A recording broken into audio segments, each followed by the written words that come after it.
Aren't you interested in learning breakthrough wealth building strategies, such as how to flip a home in less than 2 weeks using other people's money with no real estate license, or how to build a low-cost home-based business? You can discover how to take passive income from any source and invest it into real estate, stocks, or business to become financially independent investing in any market with Residual Roads Business Institute. Collaborate with Andre and other Residual Roads advisors to create a free action plan and start implementing strategies today. Go to www.residualroads.com or email info@residualroads.com.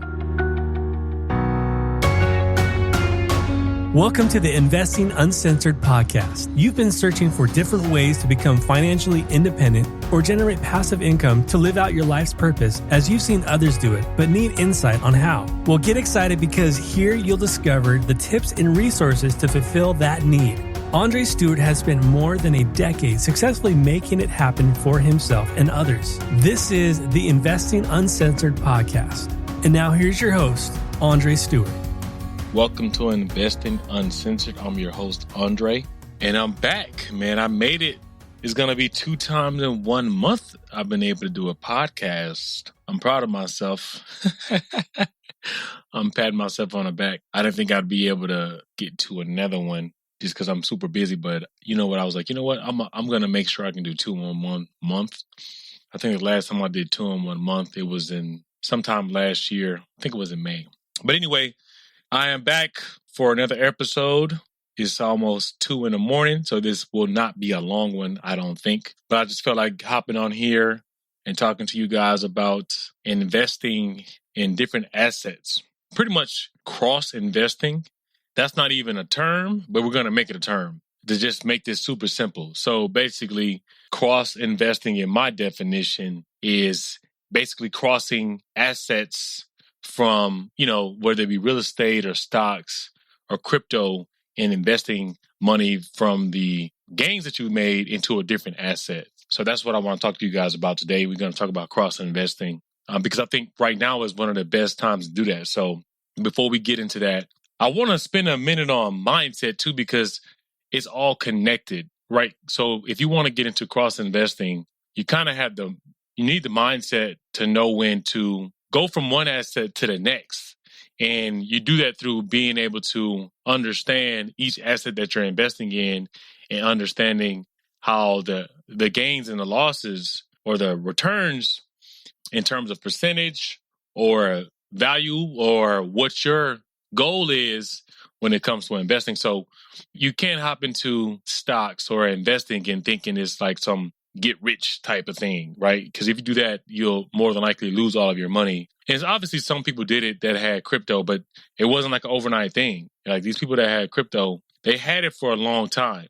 You know what I mean? It wasn't like they just got in and overnight they were multimillionaires. They need no one has that kind of success again, unless I talked about this before, unless someone had a life insurance policy and they're beneficiary, then they may instantly become rich. But for the most part, anybody that's, became rich in investing came through something that they did over time. And with crypto, a lot of people did make a lot of money in the past, year or so, but the people that really got super rich, I would think it would be the people that had crypto way back in the day when it was, starting out, when it was $1 or 10 cents or whatever it was back in 2010 or whatever that was. So those people probably killed it. Because, if you hopped into crypto, I would say Bitcoin, if you hopped into Bitcoin anytime in last year or even 2017, it was still $1,000. It was still up there. When it got on people's radar, they still had to pay $1,000 for one coin or 500 or whatever the case is. But the last time I remember because I was still working in Silicon Valley at the time, and crypto went on this craze. It wasn't even crypto. It was like 5 coins, Bitcoin, Ethereum, Litecoin, the same coins that are real big right now. They went on this run, obviously, in 2017, but they weren't really that cheap. It might have been $75 or $150, or I think Ethereum might have been $45 and it went to, I think Ethereum might have been $100 and it went to like $700. But either way it goes, it wasn't like you weren't hopping in there and putting skin in the game super duper cheap like some people are doing now. Some people are being able to buy 5,000 coins and it might shoot up to $1 or something like that. You know what I mean? So no one really just got rich overnight. They still had to put up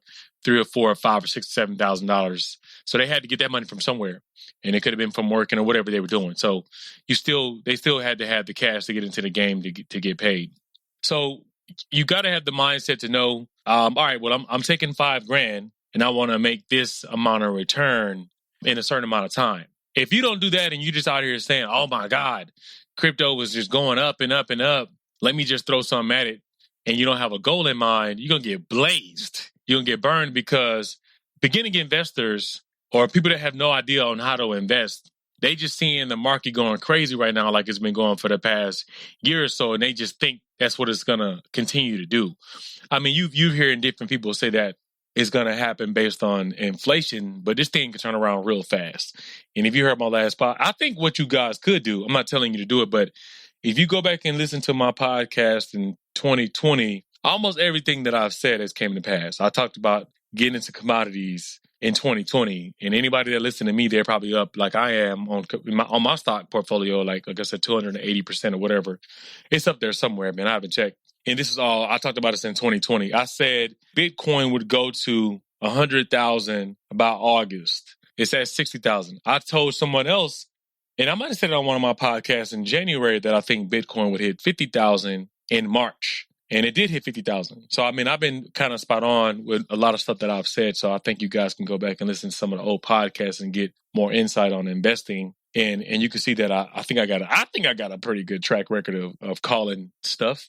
But anyway, if you don't have the right mindset and you just throwing money into the stock market and seeing, or the crypto and seeing what sticks, you're going to get burned because you don't have a goal in mind. You don't have a expected return on investment. So if you just take 10 grand and you throw it in there and you like, I'm gonna get rich. And then you throw it in there and say it goes from 10 to the 10,000 goes up to 50 grand.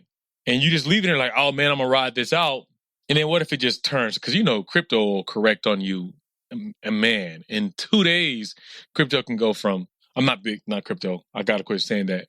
Bitcoin will go from 50,000 to 49 or 47 or 42 or 39. It's crazy how volatile crypto is. But it always comes back, which is a good thing.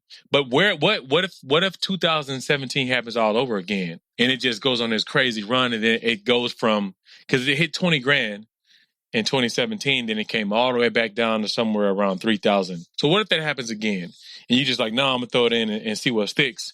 You're going to lose all of your money. You know what I mean? Or you're going to have to sit on it for a longer period of time versus you putting it in at 10 grand and say, hey, you know what? At 20 or 30,000, I'm going to take my 10,000 out, and then the rest of this is free money. So who cares if I lose it?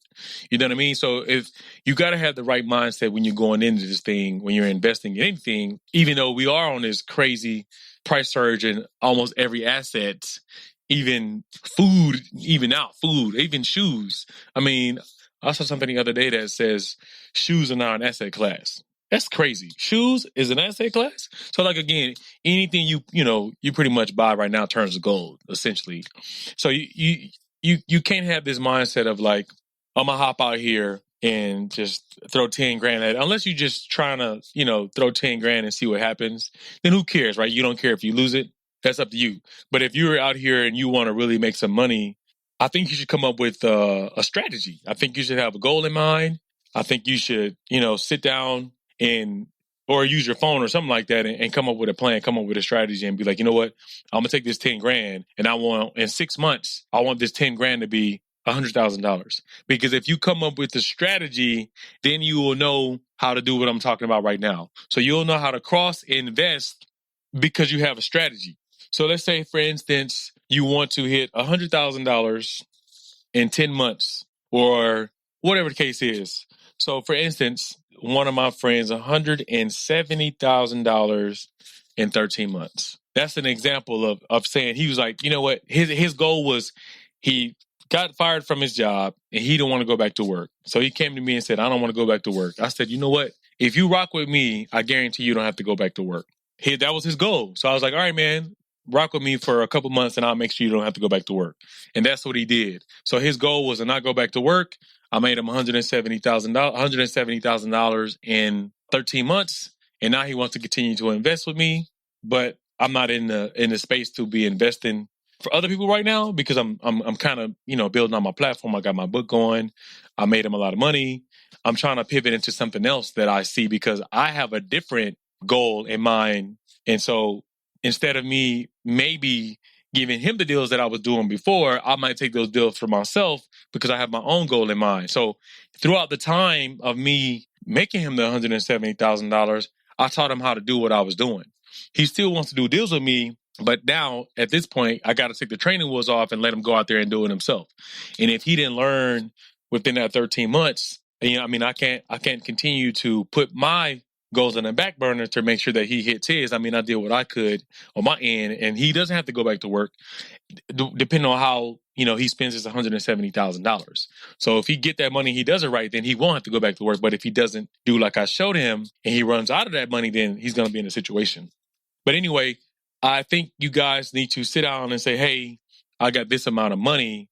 I want to be able to make this in 7 or 8 months. So again, back to the example, say you have 10 grand and you want to be able to make $100,000 in by the end of the year. I think this is 1,000,000% doable because I've done it. I'm doing it now. I did it for several people, not even this guy. I did it for several people. And now I have my uncle that I'm doing the same thing with. I got another one of my friends that I've done the same thing with. So this is something that you can easily do. And so this is why I want to talk to you guys about cross and investing, because that's how you're going to do it. You can't sit here and just say, hey, I'm going to throw 10,000 or 20,000 in one asset and expect it to get you to $100,000. Like, there's no way that you can guarantee that you're going to do that if you're only using one asset class, because especially when you're using cryptocurrency or you're using the stock market, because these things can swing at a moment's notice. And then what do? Like that 100,000 can be wiped away real fast. You know what I mean? Because it could be real easy for you to hit it in 3 or 4 months. But if you don't know, like I said, if you don't have a number and you throw the 10 grand out there and it hits 100 and you think it's going to keep running, then you're gonna miss the mark, because what if it turns? So that's why you need a number. Everyone needs a number, because then I read this book. I forgot the name of the book. This guy says, what's your number? Because if you don't have a number, what tends to happen is you're going to get burned out. You're going to burn relationships on the way because you don't have a number. You just have this greed, and your thermometer just going up and up. Your greed thermometer just keeps going and going. And so a lot of millionaires, from the book that I read, they don't have a number, and they end up losing family members, losing friends, because they're so focused on just making more and more money. Because say, for instance, your goal was, $5 million, and you did your calculations and you knew that $5 million would set you up for the rest of your life. Then once you hit that 5 million, you can relax. You can sit down somewhere and you can retire, whether it be here or in another country. You hit the number. So you don't got to keep pressing as hard. You know what I mean? Hopefully you take that $5 million, you invest it the right way, so you don't have to go back to work or keep doing whatever you were doing. But if you don't have that number and you just keep going, you hit 5 million, you hit 10 million, your life could be super sad, but you don't know the number to stop at. And you just keep going and going and going. And it takes a lot of work when you're trying to get to $1 million or get to $10 million. It's not like it's just going to happen like that. You know what I mean? A lot of people obviously did it with cryptocurrencies, but the average person is not going to be able to do that. So you're going to have to be on this journey for a long time. So you need to come up with the number. I have my number. And so me, again, with the mindset, me having the number that I have, I know exactly what I have to do to hit that number. It involves creating a software. It involves real estate. It involves stocks. It involves crypto. It involves all of these different things, because my number is very, very large. It's a very large number. I can't do it just with one asset. And some of you guys might be able to do it with one asset. You know what I mean? Real estate can get you guys to a specific number really fast. You know what I mean? And even, getting into certain stocks. But again, I think it's just harder to do. Say, for instance, you're trying to get to $5 million. I think that's a lot harder to do in the stock market if you don't have enough capital, because you don't have the money to invest for it to keep giving you a certain return on investment and to keep compounding over and over again, or quadruple witching, all these different strategies you have to know with investing in stocks for you to hit that number. And that's going to take you a lot longer versus you hopping into real estate. And I mean, you can do 1031 exchanges on some single family homes and flip that into a 16 unit apartment complex and then keep that for a little bit and then do some force appreciation by doing upgrades to each unit or whatever you got to do. And then you take that and you sell that 16 unit and then you do a 1031 exchange into like a 24 unit or 60 unit, depending on what the market is. So you can see how fast you can do that in real estate. And then I guess with crypto, I think it'll hit 100,000 by August. Just, I just think I said that when it was at, again, if you go back to my old podcast, I think I said it when it was at $8,000 or $10,000 that it would hit 50,000 by March and then 100,000 by August. So, but you had to been in it in November if you want to hit that $100,000, unless you just got, and now it says 60 grand. Unless you got 60 grand lying around, then you can hit that 100 grand in a couple months, providing that they don't come in and start some kind of regulation or whatever the government wants to do to start taxing cryptocurrencies. You guys have to know that that's coming. Just like they did the same thing with how they're trying to legalize weed. I mean, they're legalizing weed because they can tax it. They're going to make money off of it. That's the only reason why they're doing it. I mean, you got all these people out here making money off weed illegally. I mean, you got I guess, and also you got California and Colorado where you can do it legally, but I mean, there's so many people that are in the I almost said the drug game, in selling weed, man. So they're doing that just like they did alcohol back in the day. They want to make money off of it. So you got to know the same thing's going to come to crypto. So I mean, you may have a small window of time, in my opinion, before they get in there, and that's going to change the whole purpose of crypto. So, I mean, I think it's a good play right now, but when you start hearing them talk about regulations and it starts to pick up, I mean, I would probably get in and get out because then it's going to defeat the whole purpose of cryptocurrency. So they're going to figure out how to tax it. If they can't contain it, I mean, they can tax it. Because I mean, if you're on Coinbase or Binance or any of these places, you had to put your social in there. You had to put all of your information in there. At the end of the year, they got to send you a 1099. Coinbase is going to send that over to the IRS because they have to if you make over a certain amount. So the IRS is going to know. It's not like you can hide it. You know what I mean? They'll know because you got to do KYCs, right? When you sign up on any platform, you got to do a KYC. So, if not, then you won't be able to sign up on the platform. So again, they're going to regulate it, but in the meantime, take advantage of it. But anyway, if you have your number, then you know how to move.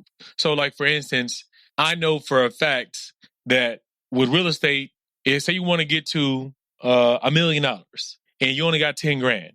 I know you can easily do that in real estate because you can go out here and get a hard money loan and you can do 90% purchase price and 100% rehab. I talked about it because that's what my company does. One of my companies that I have, we do private lending, and we know that we'll give you 90% purchase price and 100% rehab. So you only got to come to the table with 10% down. So, I mean, if you buy a $100,000 house, boom, there you go. You come to the table with 10 grand and then you got a $100,000 house. The rehab is included. If it's 30,000 in rehab, boom, you got the money for that.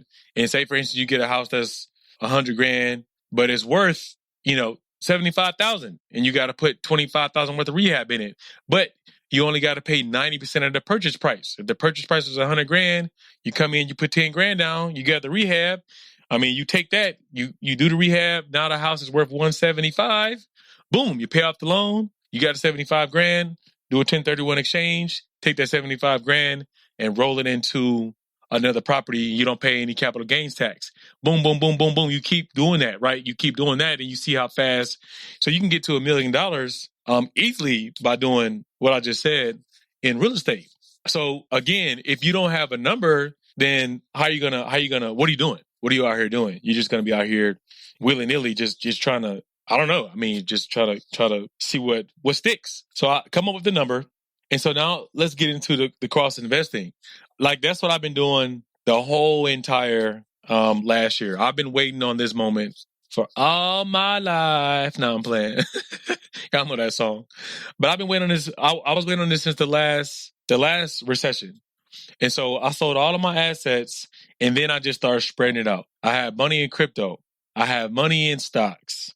I had money in real estate. So when this recession hit, I sold all of my real estate, and then I bought more stocks and I bought more crypto. I loaded up. I probably bought 10,000 worth of XRP when it was at 40 cents. I bought a bunch of Bitcoin Cash. This is early. This is in the beginning of the pandemic. It was February when the pandemic hit. The market tanked in March. I got rid of the properties that I was trying to get rid of in May. So I had I would say like a 2-month window of where I missed out on being able to take the money that I got from those houses and invest that. But all the money that I did get from the couple deals that I sold right in January, I used all that money and I put it into stocks and crypto. All the money that I had in the bank, boom, I moved it all over there. And so then these assets started to rebound. And then I didn't have any liabilities with these properties because who knows what was going to happen with the housing market. So I had all this money in all of these stocks and all of these currencies, cryptocurrencies just started moving up. So then I didn't sell my crypto because it was a lot safer than the stock market at the time. So I actually put more money into crypto. I put a lot of money into gold. And you might have heard me say that in a previous podcast where I think it might have been $150 and I put that into some gold stocks. And then I went up 1,000% in like 30 minutes. And then I took that and then I started buying other gold stocks, gold options. And then it just kept going and going. And then it just kept steamrolling into more and more cash. So, back to it. I took the money that I was making from stocks after it got to a certain point. I don't think I started selling any of my stocks until July, because that's when I felt more comfortable. The market looked a little bit more stable. And so then I saw the real estate market started to take off. And so then I started selling the stocks that I had to start buying real estate, because the stocks might have been going up like 5 or 6%. But me taking, again, I'm only, depending on the lender that I was using, and I'm only putting up a certain amount of money. So I'll sell and I'll get like 10 grand. And then I'll put that down. I'll go out and get a property. I might have put down more. I might have put down, 15 grand or whatever. And then I was just going and putting the 10% down, getting a free rehab and just rehabbing properties. So then I started buying more properties. And so then I was, take them once they sell, because it was selling fast, man. The houses were just, it was quick. And then I found a good solid rehabbing crew that I've had. But anyway, so then I started getting the money that I was from the houses that I was selling. And then I would just put it back into the stock market. Then I would buy more crypto. So then I think I loaded up on Bitcoin Cash. I loaded up on Ethereum. Then I would, because I still was weird about Bitcoin. I don't know why. So I would only dump a little bit in Bitcoin because Bitcoin was like 3 or 4 grand. But Bitcoin Cash was only like, I don't know, 175. I think Litecoin might have been like $50. So that's what I was buying. I was just loading up because I can get more coins, buying smaller coins, and these coins are going to do just as well. So you got to think about it. You're not trying to go after, you can, some people can. You're not trying to go after the dollar amount. You're trying to go after the percentage, the gain. You know what I mean? So if Bitcoin is appreciating at 5% a day and XRP's gaining at 25% a day, I'm going to go ahead and get into XRP because it's moving. You know what I mean? So why would I dump 10 grand into Bitcoin when it's only doing 5% a day when XRP is booming? So, I started dumping my money into the coins that were booming. They were booming fast. So then I started putting money into those, and then I can buy more coins because they were a lot cheaper. So, and then I'm just parking money in there until it was time for me to do another deal. And, you get instant cash out, right? I mean, it's not like you got to wait 7 days for you to get your money back when you're using Coinbase. So I would just get the money and I would just buy it. And so if I needed the money, you can do an instant deposit, and you got to pay the small transaction fee to get instant deposit. But I mean, who cares? Because again, if you're doing 10 or 15, 20% a day, who cares if you got to pay, I don't know, $7.95 in fees to transfer? Obviously, you don't want to pay fees, but I mean, that ain't even your money, right? So it doesn't even matter. Or do you care about paying the $7, or do you care about being able to take that money and go out there and buy the real estate deal that you got to close on? So it's like one of my partners that I've done a couple of deals with, he was so like down to the dollar amount, like, oh man, it's going to be an extra $50 if we do this. And that, yeah, but if we do your way and it's, we don't pay the $50, it's going to take 8 more days. How about we just pay the $50 and we get on with it and then we'll go ahead and make the money right away? Because if you don't, if you're worried about paying $50 and you don't want to close on a deal over $50 because you want to do it a different way, I mean, you losing time in getting the house rehabbed and then being able to turn around and sell the house and make $30,000. So it's things like that, if anybody's listening to this, don't get caught up in the small amounts of money that you might have to spend when you're doing a transaction, because in the grand scheme of things, if you're making, $30,000 or $40,000, who cares about the $50 that you might spend to do something? Like, it doesn't matter. But some people get hung up on that in their penny pinching, and that's what you're not going to make. $50 ain't going to change your life. It's just not in the grand scheme of things. So, especially if you're trying to invest. I mean, if you don't have the money to invest and you're out here and you have a different situation, then $50 might change your life. But in the grand scheme of things, man, just whatever, man. Don't get caught up in the things like that. But anyway, so I would take the money that I get and I would just park it in crypto. And then anytime I needed to get cash, I would even I had no money in the bank. So anytime I needed money, I would just sell some coins and take that money, buy groceries or whatever I had to do. I swear to God, that's what I did. I never had any cash. Anytime I need cash, if somebody asked me for money, I'll be like, yo, you got to wait.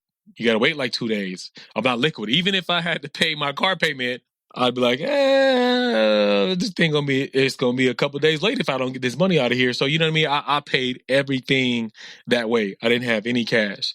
Up until recently, maybe like a month or two ago, I started keeping a little bit of money in the bank. But that's just for like day to day. But I still keep the bulk of my funds and assets, because the way they're printing money, it's just the base in the currency. I think what made me do that, I have a platform called Interactive Brokers, and I had my money sitting in cash. So my buying power was just sitting there, and it was showing me my profit and loss of the money that was just sitting in cash.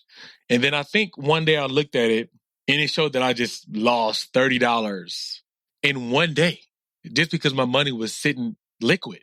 That's crazy to me. I'm like, how is that even possible for me to lose $30 in one day just because my cash was just sitting there? And so that's when I was like, you know what? I'm not keeping nothing liquid. And I didn't even know that it was that big of a deal, just keeping cash and liquid, until I seen how my money was fluctuating, just sitting liquid. Interactive Brokers. So I thought that was a cool tool that they have, that it shows you how your money fluctuating just sitting in cash. But anyway, so, from that experience, that's what made me start putting all my money into different assets. And so that's why, back to my story with the crypto, I would put all my money in crypto. And then if I needed, I would just sell it. I would pay the little $3 fee, say, because what if I needed like $500? That fee is going to be a small fee. Then I would just, eat the $5 and just transfer the money over there or whatever. And then I would do what I had to do. So I did that the whole time. And then I seen gold going on a run. So I had my XRP. My XRP was sitting there. I think I had 10,000 XRP. It was just sitting there, not doing anything. And then I was looking at the fundamentals for gold. And I was like, and this when gold went on that crazy run when it went up to 2,000 back in, I think it was October. So I was like, you know what?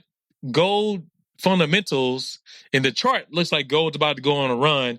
My XRP has just been sitting here going between 40 cent to, 55 cent the past 4 months. I sold half my XRP. Then I jumped into gold. I bought some gold options. I bought JNUG, which is a leverage play. On my last podcast, I talked about leverage plays. So I did some gold options, and then I did JNUG. I think I got in JNUG when it was $79, and then it went all the way up to like 180 or 190. So again, but my XRP still didn't move. XRP didn't start moving until, 2 weeks ago? So just think about that whole time. If you hold an XRP and you're looking at the chart, and this is why it's real big, you really got to learn how to chart. I mean, because if you know how to chart, then you know how to maneuver and cross invest. And this is what I'm talking about. So me understanding economics, me understanding what's going on in real estate, me understanding the stock market, me understanding what's happening with currencies, me understanding what's going on with crypto, I knew that I had a window of time for me to take my money from XRP, go out here and hop into this gold play. And then boom, gold went up, killed it. I ended up selling some of my gold. Then I put more money back into XRP after I sold that. And then I started diversifying the money that I made off JNUG. Then I bought a couple more gold options. And then I bought some more stocks with it. And then I left it sitting there because I didn't have any more real estate plays. So then now I'm just sitting tight in stocks and crypto, just hanging out there. And then I started getting some good real estate deals. So then I started liquidating some of my stock that I already did well, that I had really large positions in. So I didn't sell stock that I didn't have a large stake in. So if I only had a couple options on it, I'm going to go and sell some of the ones that I had 2,000 or 3,000 shares on, because I still have a huge position in these particular companies or in these particular sectors that are doing real well. So I'm not losing anything. You know what I mean? I'm not going to gain as much, but obviously I know based on my calculations that if I go out here and do this real estate deal, say for instance, I got 3,000 shares and it's moving at 10% a month, right? I can go out here and sell 1,000 shares, pull out enough money for me because I'm doing option contracts. I can sell 1,000 shares, 10 contracts, and take that money and go out here and buy something else. But I know if I take this money and I go buy real estate, based on the current market, houses are selling within 6 hours. They're selling super fast. So let me sell this option contract. I still got 2,000 shares sitting here. So what am I really losing? I'm still in the play. I'm still in the position. I take that. I already know I'm going to get more than 10% on this real estate deal in less than 90 days because I got a real solid rehab team, first of all. Or even if you do a wholesale deal and you get that wholesaling doesn't count because you're not even spending any money. You just get it on the contract. So even if I got a flip, I know that, all right, my rehabber said this thing will be done in 4 weeks. I know that the market's selling. I know I'm going to make this money back in 60 to 90 days. And you know that this stock, because you charted it out and you see what's going on and you got option contracts, you in the play. If you did options, and I'm doing my options for a year or 2 years out, I'm in the play for a year or 2 years. What am I doing? You know what I mean? If the thing moves up to where I'm not in the same position because, I hopped out when it was, let's say my contract was $2 per share because I'm doing options. So say, for instance, now if I try to hop back in, it's $3 per share on the contract. I mean, all right. But again, I've made the money on the other 2,000 shares that are already in there. So, I mean, does it really matter? In the grand scheme of things, I made a bunch of money on the flip that I did. I took some of that money, and now I'm just putting it back into a different position, but I've still made the gains on the other 2,000. So I didn't make the gain on the 1,000 shares that I took out. But I made it on something else. So it's not a big deal. So again, if you have the mindset and to know what you're doing, you can't be like, oh man, people get stuck. People are in this state of mind right now to where they're scared to hop out of certain positions because they got the fear of missing out. They got that FOMO going on. I mean, but you can't have that. You know what I mean? And if you don't have a specific number, then you might be stuck. You might be frozen in a position. And again, I think people should be taking profit right now, because what happens if you don't take profit? Again, I gave the same analogy the other week. It's like going to Vegas and you at the casino and you up big on your hands and you ain't losing. You like, you know what? I'm gonna keep going, man. I'm doing good. And then say for instance, you lose a hand. You're like, nah, man, that's just one hand. And then you lose another hand. You're like, nah, I'm in good. I've been there, right? You be at the table for like an hour and a half, 2 hours, and you can't lose. And then you start losing. And you start losing game after game after game. And then you might win 2 games in a row. And then you feel like you got that mojo back. So you done lost 5 games. You lost. And then you win 2 in a row. And you feel like you got it back, right? You feel like you're winning. And then you lose 3 more games. So how many games have you lost? You know what I mean? You only won 2. And you done lost 8. So you getting killed right now. But that's what happens, right? You get into the cycle of being like, oh man, it only took this dip. Yeah, man. So you got to know when to hop out. So back to it, you winning on stocks. Don't be afraid to take profit and cross invest into another asset. So weigh the options on, all right, looking at the chart, looking at what I've done over the past 2 or 3 weeks, this thing has only moved this amount. how fast will this move if I go out here and get a real estate deal and I do it right because the market's so hot and there's no inventory? So am I better off taking some of this money and cross investing into real estate to get to my number? Yes, you are, right? Because then if you make 30 grand on that deal and say you pull 10 grand from the stock market, you just made 30 grand, right? So you tripled your money in a short amount of time. So now you can take that 10 grand and you go back and you drop it back in, you got 20 grand, right? So now you got more money to play with. So then you take that 20 grand that's sitting out, you probably buy more real estate. You know what I mean? You do it again. So you don't have to really necessarily touch stocks if you don't want to. But or you sit that money in stocks or you buy crypto because you see crypto's moving. Boom. Now you're in the game. It's just sitting there hanging out. Maybe you want to keep $5 grand to put in the bank. I wouldn't do that because of the way they print money. It wouldn't even make sense. You do what I just said is you hop in a stable you hop in a stable asset, which again, I think crypto is very stable because even if it fluctuates over the course of 3 or 4 days, it's always going to bounce back. I mean, the past couple of weeks, it don't look like it's been going down. It looks like it's been going up. But if you heard my story last week about the Viacom CBS, it went up and kept going up. It went, fivefold over where it should have been, and then it dropped. It collapsed. So, I mean, you got to think about all these different things. So, again, you take the 30 grand, get your position back that you had in the stock market, take the other 20 grand, spread it out over different cryptocurrencies. Now you're straight. You know what I mean? I would probably buy another real estate deal and then spread out the rest, through different assets. So you're safe. Only keep cash. If you need to, treat yourself, go out there and get you something. I mean, I don't think that's necessary right now, depending on, what your number is. I mean, at this point, you should have basic necessities on what you need to live off that. If you want to take a vacation or something like that, cool. You just made 30 grand. Why not? You know what I mean? Keep your sanity. Do something cool for yourself.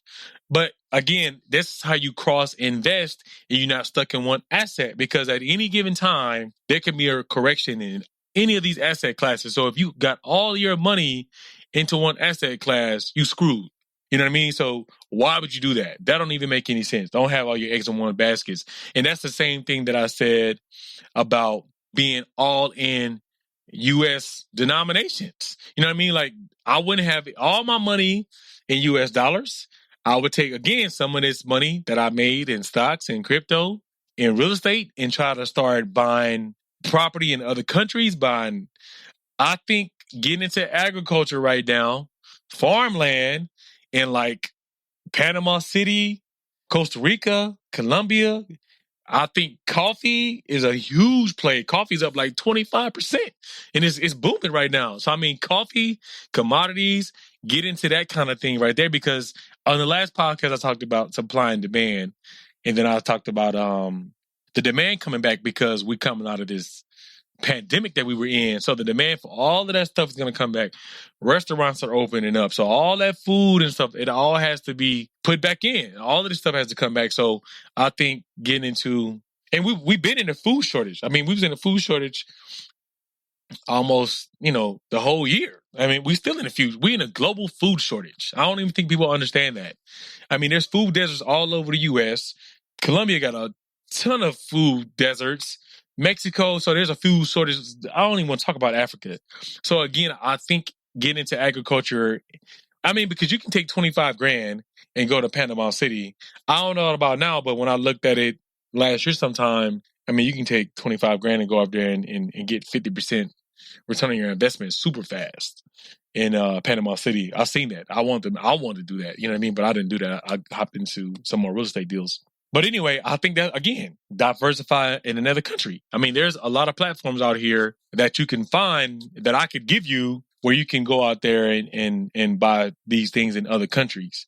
And eventually, I keep saying we're almost done with the app soon.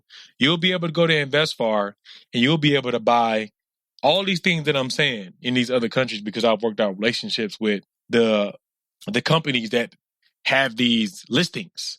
So I have a relationship with those people. So I'm going to have those listings and they're going to be on InvestFar. So I don't know if I'm going to have the agriculture things on there yet. I know I'm going to for sure have the real estate. I know I'm going to have land, but I don't know if I'm going to go that far into doing that. You know what I mean? That's too much. But land is obviously a good asset to have. And so is real estate. So that's going to be on the platform. But anyway, these are the things that I would do. So not only are you cross investing assets in the US, you're cross investing in other currencies as well. And that's what I think we got to be doing in this current economic environment, because the way they're printing money and the way they're not slowing down, they're going to continue to keep going. They're talking about doing more stimulus. Man, the US dollar is going to be worthless. So it'll be interesting. I haven't used that Interactive Brokers account as far as like leaving liquid cash available. So it'd be interesting to see what that would look like now if I put money in there and let it sit, to see what the value of the dollar would be, you know what I mean, based on what's going on right now. I think that would be interesting. Maybe I might try it this week sometime and then let you guys know next time I do a podcast, just to see what that value of the dollar would be like. I mean, you can always go to the Fed and see what the value of the dollar is, the purchasing power of the dollar is right now, but it's probably super low. I mean, I looked at it sometime last year and it was horrible. So go to the Fed and you can change up and type in the information that you want to see the data and the statistics on. It's a great website to go to. But anyway, man, I think we need to cross invest. Cross investing right now is going to change your life, and it'll definitely get you to the number that you're trying to get to. And it's going to be the safest way for you to get there, because you're not all in on one asset. And so I think doing all three right now, even if you have, $5,000, I think cross investing will get you to at least 60 or 70 grand by, let me see, August or September. And it's April right now. I think you could take $5,000 and do that because of the way all these asset classes are just being inflated. So, I mean, if you pick the right stocks, if you go back and listen to some of my podcasts, you'll hear some of the ticker symbols that I named off. You'll hear some of the companies that I mentioned that you can hop in and easily take $5,000 and turn it into 15 or 20 super fast. You can obviously do that. I mean, look at XRP. You can go out there and do that with any of these cryptos, man. Ethereum is still moving too. You know what I mean? You just got to know what you're getting in.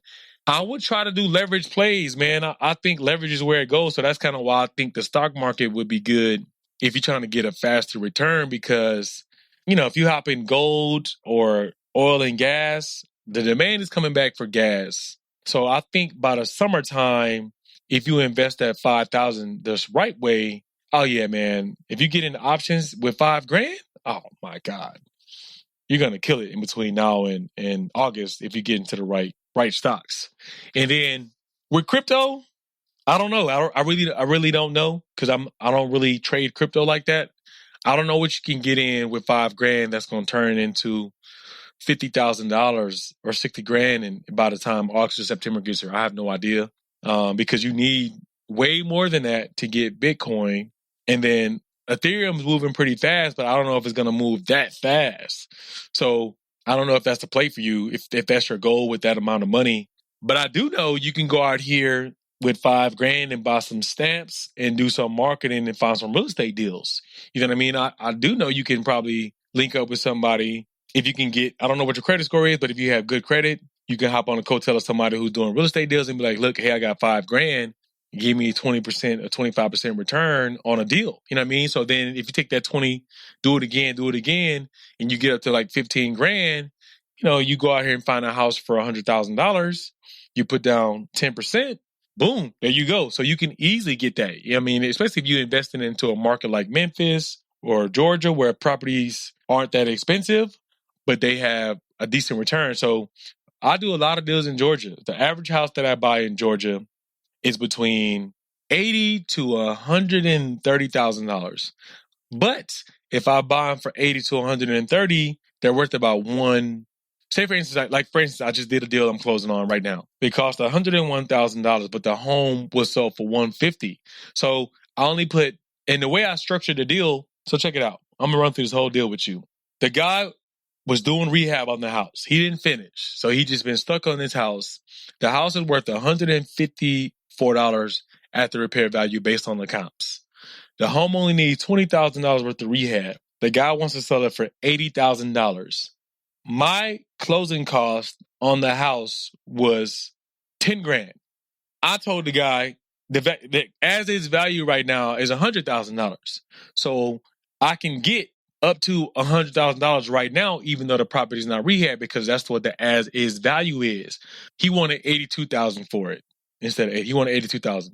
So I told him, let's make it $89,500, and I'll take $7,500 for closing costs. So then I only got to come to the table with $3,000 because closing costs $10,000. That goes back to what I just said. You can take $5,000 and really do what I just said. So listen to what I'm saying right now. So he won $82,500. I said, let's raise the purchase price up to $89,500. And so he made the purchase price $89,500. And I said, you're going to allocate $7,000 toward closing costs. He said, cool. Long as I get my $82,000, I don't care what you do. Boom. So I went to my lender and I'm like, look, I'm buying this for $89,500 and I want to do $20,000 in rehab. I don't pay for the rehab. I don't pay anything for the rehab. $20,000 I get, that's mine. So I only had to pay 10% of the $89,500, plus the little miscellaneous fees, and it came out to $10,000. So I only had to put up $3,000 in closing costs because he gave me $7,000 in closing. My closing cost was $10,000, so all I had to do was a wire for $3,000. Boom! I got this house basically for $3,000. Right? The only thing that I took $7,000 out of the deal that I probably would have got on the back end. But who cares? Because I don't have to come out of pocket the whole $10,000. I mean, I only got to come out of pocket $3,000. So who cares if I don't get the $7,000 on the back end? It saved me from having to come out of pocket in the front to close on the property. So he got his $82,000. I got the money for closing costs. I put up $3,000. Guess what I got the $3,000 from? I sold some stock. I mean, I had a bunch of JNUG, I just mentioned it. I had a bunch of JNUG stock that I bought from a while back. That's the gold leverage play that I did. I sold probably 10 of them that gave me enough money. 10 shares I bought. So 10 shares that gave me enough money to go out here and buy this property. Boom. So I didn't use any money. I didn't use any of my own money out of my pocket. So what did I do? I cross-invested. I knew how much I was going to have to pay in closing costs. I sold the stock. It took about 2 or 3 days for it to settle. Boom, transferred it to my account, went to closing, sent a wire. That's how you cross and invest to get to a certain place. So the rehab, again, is $20,000. So I'm all in on the loan for $101,000. I only put up $3,000 to close. The after repair value is $154,000. How much money did I just make?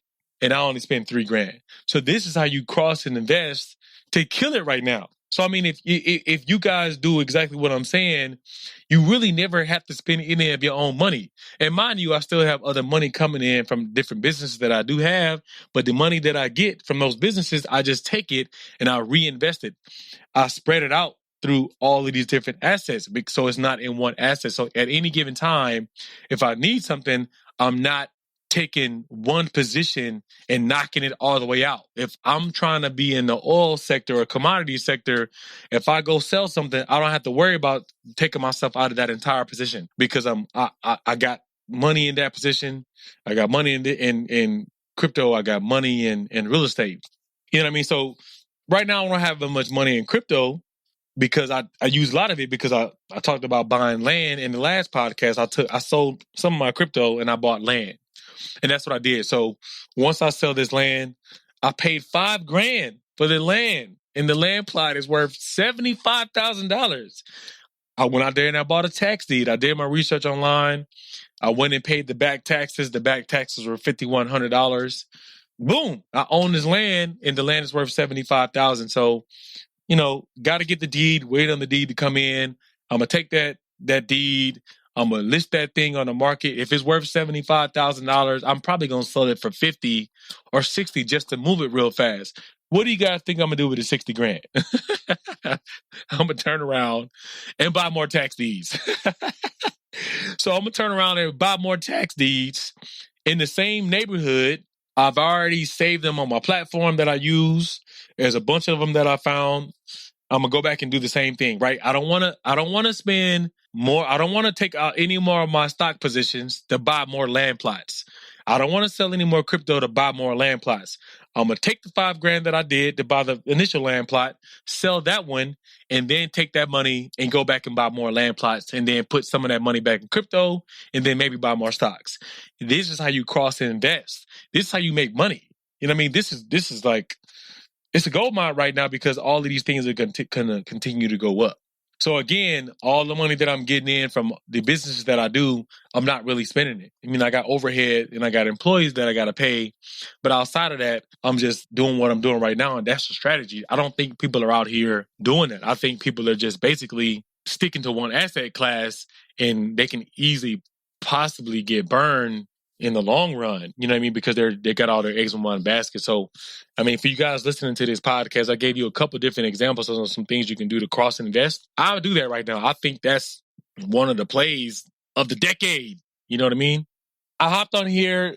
I didn't think it would be a long podcast, but it turned out being a long podcast. I went on the rant, man. It's 2:47 in the morning, but I thought I'd get on here and talk about cross investing real fast. I hope I gave you guys a strategy for you to do. Come up with the number, have the right mindset, know when to hop out, know when to, transition into another asset. Do your research first before you hop out of one asset to get into another one.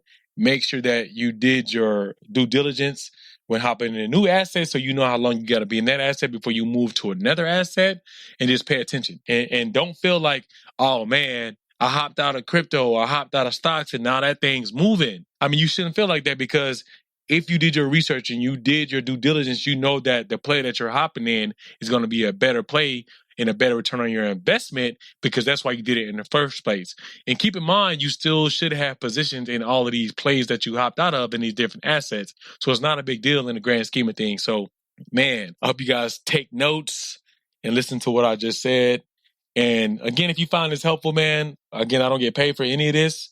Tell your friends, man, and send them the podcast and help them get some insights. Because again, when you know better, you do better. So I hope this helped you guys out and help you guys on your investing journey. See you guys on the next episode. Take care. Aren't you ready to start a business or grow your real estate investing portfolio? If you answered yes, allow Andre and the expert advisors at the Residual Roads Business Institute to fast track and put you on a path to full-time investing. The greatest transfer of wealth in our lifetime is occurring over the next few years, and you can take advantage if you know what to look for. In order to be successful at real estate investing, you need to learn how to leverage your current resources to generate quick money, big money, and retirement money. Let Residual Roads advisors craft a plan to get you through these phases using little or no money in 6 months or less. Don't wait for a job. Create one for yourself and others. Go to residualroads.com for mentorship, and for our free course, go to residualroads.thinkific.com.